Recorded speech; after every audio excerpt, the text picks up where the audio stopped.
നമസ്തേ. ഇപ്പോൾ വന്ന വളരെ പ്രധാനപ്പെട്ട ഒരു വാർത്തയിലേക്കാണ്. ശബരിമല സ്വർണ്ണ കവർച്ചയിൽ മുഖ്യപ്രതി ഉണ്ണികൃഷ്ണൻ പോറ്റി കസ്റ്റഡിയിൽ. പ്രത്യേക അന്വേഷണ സംഘമാണ് പോറ്റിയെ കസ്റ്റഡിയിലെടുത്തത്. രഹസ്യ കേന്ദ്രത്തിൽ പോറ്റിയെ ചോദ്യം ചെയ്യുന്നു എന്ന വിവരങ്ങൾ പുറത്തുവരുന്നുണ്ട്. വിവരങ്ങളുമായി രാജീവ് ചേരുന്നുണ്ട്. രാജീവ്, എവിടെയാണ് ഉണ്ണികൃഷ്ണൻ പോറ്റിയെ ചോദ്യം ചെയ്യുന്നത്? എപ്പോഴാണ് കസ്റ്റഡിയിലെടുത്തത്? വിവരങ്ങൾ കറക്റ്റായിട്ട് കേട്ടു.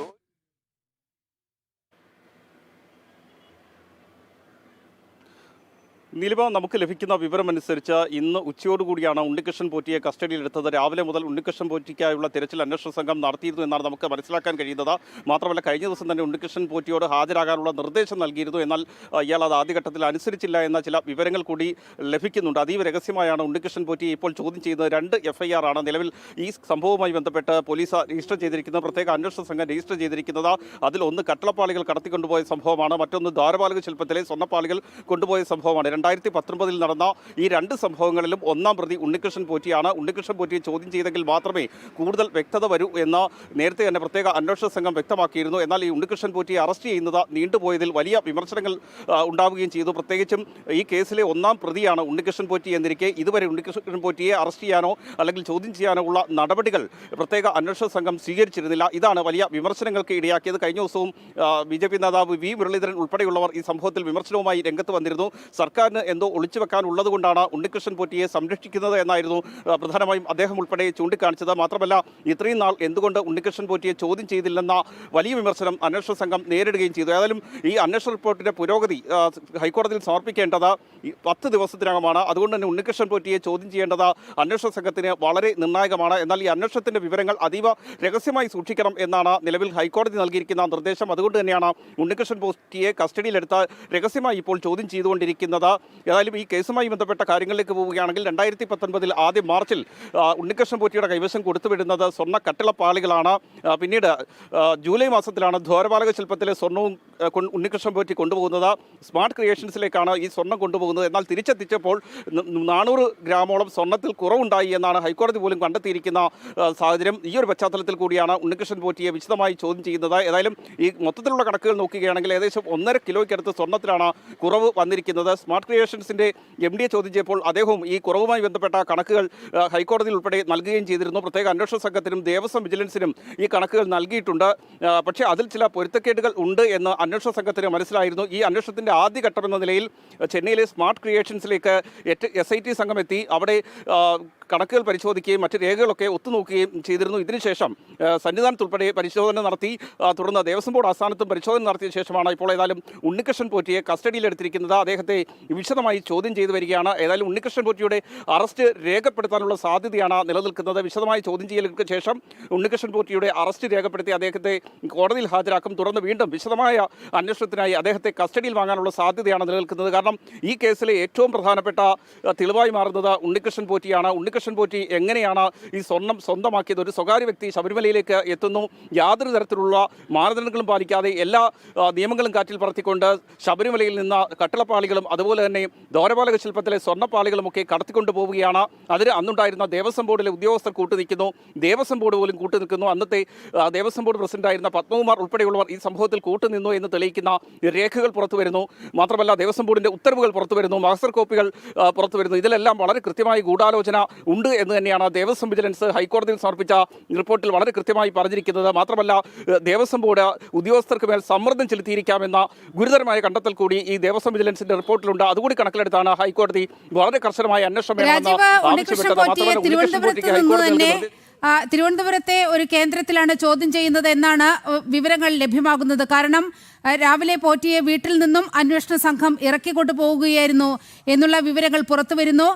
തിരുവനന്തപുരത്തെ ഒരു അജ്ഞാത കേന്ദ്രത്തിൽ, ഒരു രഹസ്യ കേന്ദ്രത്തിൽ ഉണ്ണികൃഷ്ണൻ പോറ്റിയെ ചോദ്യം ചെയ്യുന്നുണ്ട്.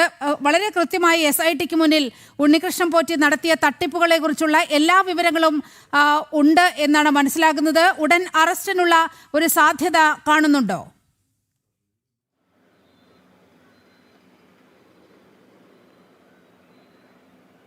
തീർച്ചയായും നീലിമ, ഏകദേശം 1 മണിക്കൂർ മുമ്പാണ് നമുക്ക് ഇതുമായി ബന്ധപ്പെട്ട ചില സൂചനകൾ ലഭ്യമാകുന്നത്. പ്രത്യേക അന്വേഷണ സംഘം ഉണ്ണികൃഷ്ണൻ പോറ്റിയെ കസ്റ്റഡിയിലെടുത്തു. അദ്ദേഹത്തെ ചോദ്യം ചെയ്തു വരികയാണ്. രഹസ്യ കേന്ദ്രത്തിൽ നിന്നുള്ള വിവരം ലഭിക്കുന്നത് ഏകദേശം 1 മണിക്കൂർ മുൻപാണ്. ഞാൻ നേരത്തെ സൂചിപ്പിച്ചതുപോലെ അതീവ രഹസ്യ സ്വഭാവത്തോടു കൂടിയാണ് ഇതുമായി ബന്ധപ്പെട്ട നടപടികൾ പ്രത്യേക അന്വേഷണ സംഘം മുന്നോട്ട് കൊണ്ടുപോകുന്നത്. നമ്മൾ ചോദിക്കുമ്പോൾ അവർ പറയുന്ന ഒരു ന്യായീകരണം ഹൈക്കോടതിയുടെ കർശനമായ ഇടപെടൽ ഇക്കാര്യത്തിലുണ്ട്, അതുകൊണ്ട് തന്നെ അന്വേഷണ സംഘത്തിന് ചില പരിമിതികളുണ്ട് എന്നാണ്. ഏതായാലും ഇന്ന് രാവിലെ തന്നെ അദ്ദേഹത്തെ കസ്റ്റഡിയിലെടുത്തിരിക്കാനുള്ള എല്ലാ സാധ്യതകളുമുണ്ട്. കഴിഞ്ഞ ദിവസം തന്നെ ഉണ്ണികൃഷ്ണൻ പോറ്റിയെ ഇന്ന് ചോദ്യം ചെയ്യാനുള്ള സാധ്യതയുണ്ട് എന്ന തരത്തിൽ അന്വേഷണ സംഘത്തിൽ നിന്ന് ചില വിവരങ്ങൾ ലഭ്യമായിരുന്നു. ഇതിന്റെ അടിസ്ഥാനത്തിൽ ഉണ്ണികൃഷ്ണൻ പോറ്റിയെ ചോദ്യം ചെയ്യാതെ ഇനി മുന്നോട്ട് കൊണ്ടുപോകാൻ കഴിയില്ല. ഞാൻ നേരത്തെ സൂചിപ്പിച്ചതുപോലെ അദ്ദേഹത്തെ പ്രാഥമികമായി ചോദ്യം ചെയ്ത ശേഷം നിലവിലുള്ള തെളിവുകൾ പരിശോധിക്കും. അതിനുശേഷം ഈ തെളിവുകളുടെ അടിസ്ഥാനത്തിൽ എഫ്ഐആർ രജിസ്റ്റർ ചെയ്ത് നിലവിൽ 1ഉം 2 എഫ്ഐആറിലും അദ്ദേഹം പ്രതിയാണ്. അതുകൊണ്ട് തന്നെ ഈ കേസുകളുടെ മറ്റ് വിശദാംശങ്ങൾ കൂടി പരിശോധിച്ച ശേഷം അദ്ദേഹത്തെ ഉടൻ തന്നെ കോടതിയിൽ ഹാജരാക്കാനുള്ള സാധ്യത നിലനിൽക്കുന്നുണ്ട്. ഈ അറസ്റ്റ് രേഖപ്പെടുത്തുകയാണെങ്കിൽ എത്രയും വേഗം അദ്ദേഹത്തെ കോടതിയിൽ ഹാജരാക്കും. കോടതിയിൽ ഹാജരാക്കിയതിനു ശേഷം അദ്ദേഹത്തെ വിശദമായി ചോദ്യം ചെയ്യുന്നതിനായി അന്വേഷണ സംഘം കസ്റ്റഡിയിൽ വാങ്ങും. കാരണം ഉണ്ണികൃഷ്ണൻ പോറ്റിയാണ് ഈ സംഭവത്തിലെ നിർണായകമായ പ്രതി. കാര്യം എങ്ങനെ ബോർഡിലേക്ക് ഇതെത്തി, ദേവസ്വം ബോർഡ് അംഗങ്ങളിലേക്ക് എത്തി, അതുപോലെ തന്നെ ദേവസ്വം ബോർഡിൽ ഉദ്യോഗസ്ഥരാർക്ക് കൂട്ടുനിന്നു എന്നത് സംബന്ധിച്ച് കൂടുതൽ വിശദാംശങ്ങൾ ഉണ്ണികൃഷ്ണൻ പോറ്റിയിൽ നിന്ന് തേടേണ്ടതായുണ്ട്. മാത്രമല്ല സ്മാർട്ട് ക്രിയേഷൻസിലേക്ക് എങ്ങനെയാണ് ഇതെത്തിയത്, ഇതിനൊപ്പം തന്നെ ബംഗളൂരു കേന്ദ്രീകരിച്ചുള്ള ചില തട്ടിപ്പുകളെക്കുറിച്ചും അന്വേഷണ സംഘത്തിന് വിവരം ലഭിച്ചിട്ടുണ്ട് എന്നാണ് നമുക്ക് മനസ്സിലാക്കാൻ കഴിയുന്നത്. അവിടെയൊക്കെ ഉണ്ണികൃഷ്ണൻ പോറ്റിയെ എത്തിച്ച് തെളിവുകൾ ശേഖരിക്കേണ്ടതായുണ്ട്. അതുകൊണ്ട് തന്നെ കൂടുതൽ കസ്റ്റഡി ആവശ്യപ്പെടാനുള്ള സാധ്യതയാണ് നിലനിൽക്കുന്നത്. അതിനുള്ള നടപടിക്രമങ്ങൾ ഏതായാലും പ്രത്യേക അന്വേഷണ സംഘം തുടങ്ങും എന്ന കാര്യത്തിൽ സംശയമില്ല. ഏതായാലും അറസ്റ്റ് ഉടൻ രേഖപ്പെടുത്താനുള്ള സാധ്യത നിലനിൽക്കുന്നു. ഉണ്ണികൃഷ്ണൻ പോറ്റിയെ അജ്ഞാത കേന്ദ്രത്തിൽ ഇപ്പോഴും പ്രത്യേക അന്വേഷണ സംഘം ചോദ്യം ചെയ്തു വരികയാണ്. ആ ചോദ്യം ചെയ്യലിന് ശേഷം നടപടിക്രമങ്ങൾ പൂർത്തിയാക്കിക്കൊണ്ട് ഈ സംഭവത്തിൽ മറ്റ് തെളിവെടുപ്പ് ഉൾപ്പെടെയുള്ള കാര്യങ്ങളിലേക്ക് അന്വേഷണ സംഘം നീങ്ങും എന്ന കാര്യത്തിൽ സംശയമില്ല. ഉണ്ണികൃഷ്ണൻ പോറ്റിയുടെ അറസ്റ്റ് രേഖപ്പെടുത്തി കഴിഞ്ഞാൽ ഉടൻ തന്നെ മറ്റു പ്രതികളെയും അറസ്റ്റ് ചെയ്യാനുള്ള സാധ്യത നിലനിൽക്കുന്നുണ്ട്. അന്നുണ്ടായിരുന്ന അഡ്മിനിസ്ട്രേറ്റീവ് ഓഫീസർ, എക്സിക്യൂട്ടീവ് ഓഫീസർ ഉൾപ്പെടെയുള്ളവരുടെ അറസ്റ്റും രേഖപ്പെടുത്താനുള്ള സാധ്യത നിലനിൽക്കുന്നുണ്ട്. നമുക്ക് ലഭിക്കുന്ന വിവരമനുസരിച്ച് അവരിൽ പലരും മുൻകൂർ ജാമ്യത്തിന് ശ്രമിക്കുന്നു എന്നതാണ് നമുക്ക് ലഭ്യമാകുന്ന ഏറ്റവും പുതിയ വിവരങ്ങൾ. അതുപോലെ തന്നെ അന്നത്തെ ദേവസ്വം ബോർഡ് അംഗങ്ങളെയും പ്രതികളാക്കിയിട്ടുണ്ട്. അതുകൊണ്ട് തന്നെ അവരെ ഇനി വിളിച്ചു വരുത്തി ചോദ്യം ചെയ്യുന്ന ഉൾപ്പെടെയുള്ള നടപടികളിലേക്കും അന്വേഷണ സംഘം കടക്കും. നമ്മൾ കഴിഞ്ഞ ദിവസം ചോദിച്ചപ്പോൾ അവർ അറിയിച്ചത് ഈ ദേവസ്വം ബോർഡ് അംഗങ്ങളെ പ്രതികളാക്കിയിട്ടുണ്ടെങ്കിൽ കൂടിയും അവരെ ചോദ്യം ചെയ്ത ശേഷമേ അറസ്റ്റ് ഉൾപ്പെടെയുള്ള നടപടികളിലേക്ക് കടക്കൂ എന്നാണ്. അതായത് ആദ്യഘട്ടത്തിൽ ഉണ്ണികൃഷ്ണൻ പോറ്റിയെ ചോദ്യം ചെയ്യുന്നു. ഞാൻ നേരത്തെ സൂചിപ്പിച്ചതുപോലെ 2 എഫ്ഐആറിലും ഉണ്ണികൃഷ്ണൻ പോറ്റിയാണ് 1ാം പ്രതി. അതുകൊണ്ട് തന്നെയാണ് ഇത് വളരെ നിർണായകമാകുന്നത്. ശബരിമലയിൽ നിന്നും ഈ കട്ടളപ്പാളികളും അതുപോലെ തന്നെ ദ്വാരപാലക ശില്പത്തിലെ സ്വർണ്ണപ്പാളികളുമൊക്കെ കടത്തിക്കൊണ്ടുപോയത് ഉണ്ണികൃഷ്ണൻ പോറ്റിയാണ്. ആ ഉണ്ണികൃഷ്ണൻ പോറ്റിക്ക് ഏതൊക്കെ തരത്തിലുള്ള സഹായങ്ങൾ ലഭ്യമായി എന്നുള്ളതാണ് ആദ്യഘട്ടത്തിൽ അന്വേഷിക്കേണ്ടത്. ഏതായാലും ദേവസ്വം വിജിലൻസിന്റെ റിപ്പോർട്ടിൽ പറഞ്ഞിരിക്കുന്ന അനുസരിച്ചാണെങ്കിൽ അതീവ ഗൗരവമുള്ള സംഭവങ്ങളാണ് അവിടെ നടന്നിരിക്കുന്നത്. ഈ തട്ടിപ്പിന് എല്ലാവരും കൂട്ടുനിൽക്കുകയായിരുന്നു. തട്ടിപ്പാണെന്ന് അറിഞ്ഞുകൊണ്ട് തന്നെയാണ് എല്ലാവരും ഇതിനെ കൂട്ടുനിന്നത്. മാത്രമല്ല 2019 ഈ കട്ടളപ്പാളികളും സ്വർണ്ണപ്പാളികളും അവിടെ നിന്ന് കൊണ്ടുപോകുമ്പോൾ അത് സ്വർണ്ണമായിരുന്നെങ്കിൽ തിരിച്ചെത്തുമ്പോൾ ചെമ്പ് പാളികളിൽ സ്വർണ്ണം മാത്രം പൂശിയാണ് കൊണ്ടുവന്നത്. അവിടെ ഉണ്ടായിരുന്ന സ്വർണ്ണം നഷ്ടപ്പെടുന്ന ഒരു അവസ്ഥയുണ്ടായി. ആ സ്വർണ്ണത്തിൻ്റെ കൃത്യമായ കണക്ക് ഹൈക്കോടതിയിൽ എത്തുന്ന സാഹചര്യമുണ്ടായി. പക്ഷേ ആ ഘട്ടത്തിലൊന്നും ഇത് പരിശോധിക്കാൻ ദേവസ്വം ബോർഡ് ഉന്നത ഉദ്യോഗസ്ഥരോ അല്ലെങ്കിൽ അംഗങ്ങളോ തയ്യാറായില്ല എന്ന വസ്തുത അവിടെ നിൽക്കുന്നുണ്ട്. ഇതെല്ലാം വിശദമായി തന്നെ ഇനിയും പരിശോധിക്കേണ്ട സാഹചര്യമുണ്ട്. ഏതായാലും ഹൈക്കോടതിയുടെ ഇടപെടൽ അത് തന്നെയാണ് ഏറ്റവും നിർണായകം ഈ വിഷയത്തിൽ. ഇനിയും ഈ 10 ദിവസത്തിനകം അന്വേഷണ പുരോഗതി റിപ്പോർട്ട് സമർപ്പിക്കുമ്പോൾ അതിൽ വളരെ കൃത്യമായി തന്നെ ഉണ്ണികൃഷ്ണൻ പോറ്റിയുടെ പങ്ക് അന്വേഷണ സംഘത്തിന് വ്യക്തമാക്കേണ്ട സാഹചര്യമുണ്ടാകും. അതുകൊണ്ട് തന്നെ എത്രയും വേഗം കോടതിയിൽ ഹാജരാക്കി ഉണ്ണികൃഷ്ണൻ പോറ്റിയെ വിശദമായി തെളിവെടുപ്പിനായി കസ്റ്റഡിയിൽ വാങ്ങാനായിരിക്കും അന്വേഷണ സംഘം ശ്രമിക്കുക. നീലിമ. രാജീവ്, ഈ ഉണ്ണികൃഷ്ണൻ പോറ്റി എവിടെ എന്നുള്ള ചോദ്യം കുറച്ച് ദിവസമായി ഉയരാൻ തുടങ്ങിയിട്ട് ഈ ഉണ്ണികൃഷ്ണൻ പോറ്റിയെ അപായപ്പെടുത്താനുള്ള സാധ്യതകളൊക്കെ ഉണ്ട് എന്നുള്ള തരത്തിൽ വാർത്തകൾ പുറത്തു വന്നിരുന്നു. അതിനൊരു ആ വാർത്തകളിൽ ചില സത്യവുമുണ്ട്. കാരണം ഉണ്ണികൃഷ്ണൻ പോറ്റിയെ കസ്റ്റഡിയിൽ കിട്ടുകയാണെങ്കിൽ അയാൾ പറയാൻ പോകുന്ന കാര്യങ്ങൾ ഒരുപക്ഷെ വലിയ ഉന്നതരിലേക്കൊക്കെ എത്താനുള്ള സാധ്യതയുണ്ട്. രാജീവ്, നമ്മൾ പലതവണ ചർച്ച ചെയ്തതുപോലെ ഇതുമായി ബന്ധപ്പെട്ടുള്ള ഒരു രാഷ്ട്രീയ ബന്ധങ്ങളിലേക്കൊന്നും ഇതുവരെ എത്തിയിട്ടില്ല അന്വേഷണ സംഘം എന്നല്ലേ നമുക്ക് മനസ്സിലാക്കേണ്ടത്. അപ്പോൾ ഉണ്ണികൃഷ്ണൻ പോറ്റിയെ എവിടെയാണ് എന്നുള്ള കാര്യത്തിൽ ഈ ഒളിവിൽ കഴിയുകയാണ്. തിരുവനന്തപുരത്തു നിന്നും പോയി പാലക്കാട് പൊങ്ങി. പക്ഷെ പിന്നീട് പാലക്കാട് നിന്നും ഉണ്ണികൃഷ്ണൻ പോറ്റിയെക്കുറിച്ച് ഒരു വിവരവും നമ്മുടെ മുന്നിൽ ഉണ്ടായിരുന്നില്ല. അതുകൊണ്ട് തന്നെ SITയെ സംബന്ധിച്ചും വലിയ ആശങ്ക ഉണ്ടായിരുന്നു. കാരണം മുഖ്യപ്രതിയായ ഉണ്ണികൃഷ്ണൻ പോറ്റിയെ കിട്ടിയില്ലെങ്കിൽ ഈ SIT തന്നെ ഹൈക്കോടതിക്ക് മുന്നിലൊക്കെ നിയമ സംവിധാനങ്ങൾക്ക് മുൻപിലൊക്കെ വലിയ രീതിയിൽ മറുപടി പറയേണ്ട ഒരു സാഹചര്യം ഉരുത്തിരിയും. അതുകൊണ്ട് തന്നെ വളരെ ധൃതി പിടിച്ച് ഉണ്ണികൃഷ്ണൻ പോറ്റിയെ കണ്ടെത്തുകയായിരുന്നോ എന്ന് വേണം കരുതാൻ. രാജീവ്.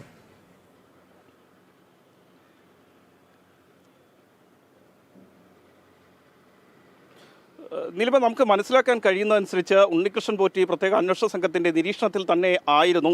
കാരണം ഈ സംഭവം ഉണ്ടായതിനു ശേഷം തന്നെ പോലീസ് ഉണ്ണികൃഷ്ണൻ പോറ്റിയുടെ ഓരോ നീക്കങ്ങളും നിരീക്ഷിക്കുന്നുണ്ടായിരുന്നു എന്നാണ് നമുക്ക് മനസ്സിലാക്കാൻ കഴിയുന്നത്. ഈ അന്വേഷണ ഉദ്യോഗസ്ഥരിലെ ചിലരുമായി ബന്ധപ്പെട്ടപ്പോഴും അവർ പറഞ്ഞ സംഭവം എന്ന് പറയുന്നത് ഈ രേഖകൾ കൃത്യമായി പരിശോധിക്കുക, അതാണ് ആദ്യം ചെയ്യേണ്ടത്. പിന്നെ നീലിമ സൂചിപ്പിച്ചതുപോലെ തന്നെ അദ്ദേഹത്തിൻ്റെ ഉന്നത ബന്ധങ്ങൾ അത് ഒരുപക്ഷെ ഈ അന്വേഷണത്തിൻ്റെ ആദ്യഘട്ടത്തിൽ തടസ്സമായി വന്നേക്കാം. കാരണം അന്ന് മന്ത്രിയായിരുന്ന കടകംപള്ളി സുരേന്ദ്രൻ അതുപോലെ തന്നെ മുഖ്യമന്ത്രി പിണറായി വിജയൻ എന്നിവരുമായി വളരെ അടുത്ത ബന്ധം ഉണ്ണികൃഷ്ണൻ പോറ്റിക്ക് ഉണ്ട് എന്ന് തെളിയിക്കുന്ന ചിത്രങ്ങൾ പുറത്തു വന്നിരുന്നു. അത് 2025 കാലഘട്ടത്തിൽ പോലും മുഖ്യമന്ത്രിയുമായി അടുത്ത ബന്ധം ഉണ്ണികൃഷ്ണൻ പോറ്റി പുലർത്തിയിരുന്നു. ഇപ്പോൾ ഈ തട്ടിപ്പ് പുറത്തു വന്നപ്പോൾ മാത്രമാണ് എനിക്കൊന്നും അറിയില്ല എന്ന് മുഖ്യമന്ത്രി പറഞ്ഞുകൊണ്ടിരിക്കുന്നത്. പക്ഷേ കാര്യങ്ങൾ അങ്ങനെയല്ല.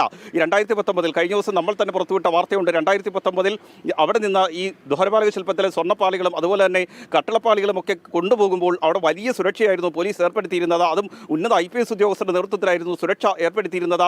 ആ സുരക്ഷാ സംവിധാനങ്ങളൊക്കെ മറികടന്നുകൊണ്ടാണ് ഉണ്ണികൃഷ്ണൻ പോറ്റി ഈ കട്ടളപ്പാളികളും അതുപോലെ തന്നെ ദ്വാരപാലക ശില്പത്തിലെ സ്വർണ്ണവുമൊക്കെ കടത്തിക്കൊണ്ട് പോയിരിക്കുന്നത്. അതായത് പോലീസ് നോക്കി നിൽക്കുമ്പോഴാണ് ഇതെല്ലാം കൊണ്ടുപോയതെന്ന വസ്തുത കഴിഞ്ഞ ദിവസം നമ്മൾ പുറത്തുവിട്ടിരുന്നു. അതിന് അദ്ദേഹത്തിന് ആരൊക്കെ സഹായം ചെയ്ത് നൽകി എന്നതാണ് ഇനി അറിയേണ്ടത്. അത് ഉണ്ണികൃഷ്ണൻ പോറ്റി തന്നെ പറയുകയാണെങ്കിൽ കേരളത്തിൽ അത് വലിയ പ്രത്യാഘാതങ്ങൾ ഉണ്ടാക്കും എന്ന കാര്യത്തിൽ സംശയമില്ല. കാരണം ഉണ്ണികൃഷ്ണൻ പോറ്റിക്കുള്ള ഈ ബന്ധങ്ങൾ ഉപയോഗിച്ചുകൊണ്ട് തന്നെയാണ് അദ്ദേഹം ഇത്തരത്തിലുള്ള ഇടപാടുകൾ ശബരിമല കേന്ദ്രീകരിച്ച് നടത്തിയിരിക്കുന്നത്. ശബരിമല നമുക്കറിയാം ഏറ്റവും പരിപാവനമായ ഒരു ക്ഷേത്രമാണ്, ഏറ്റവും വലിയൊരു ക്ഷേത്രമാണ്. തിരുവിതാംകൂർ ദേവസ്വം ബോർഡിൻ്റെ വരുമാനം പോലും ശബരിമലയെ ആശ്രയിച്ചാണ് നിൽക്കുന്നത്. അത്തരമൊരു ക്ഷേത്രത്തിലാണ് ഈ സംഭവങ്ങളൊക്കെ നടന്നിരിക്കുന്നത്. ഓരോ വർഷവും കോടിക്കണക്കിന് ഭക്തരെത്തുന്ന ഒരു ക്ഷേത്രം. ആ ക്ഷേത്രത്തിൽ 2019 ശബരിമല യുവതീ പ്രവേശന വിഷയത്തിലെ സുപ്രീം കോടതി വിധിയെ കൂട്ടുപിടിച്ചുകൊണ്ട് ഹൈന്ദവ സംഘടനകളെ ഉൾപ്പെടെ അവിടേക്ക് എത്താൻ കഴിയാത്ത സാഹചര്യമുണ്ടാക്കി വിശ്വാസികളെ അകറ്റി നിർത്തിയ ശേഷമാണ് ഇത്തരമൊരു സംഭവം അരങ്ങേറിയിരിക്കുന്നത്. അതിന് ആരൊക്കെ കൂട്ടുന്നു എന്നത് ഇനി പറയേണ്ടത് ഉണ്ണികൃഷ്ണൻ പോറ്റിയാണ്. അതിലേക്ക് അന്വേഷണ സംഘം കടക്കുമോ എന്നാണ് നമുക്കിനി വ്യക്തമാകേണ്ടത്. കാരണം അങ്ങനെ കടക്കുകയാണെങ്കിൽ അത് ചെന്ന് നിൽക്കുന്നത് അന്നത്തെ ദേവസ്വം മന്ത്രിയിലേക്കും മുഖ്യമന്ത്രിയിലേക്കും ഒക്കെ ആകാനുള്ള സാധ്യത നിലനിൽക്കുന്നുണ്ട്. ഞാൻ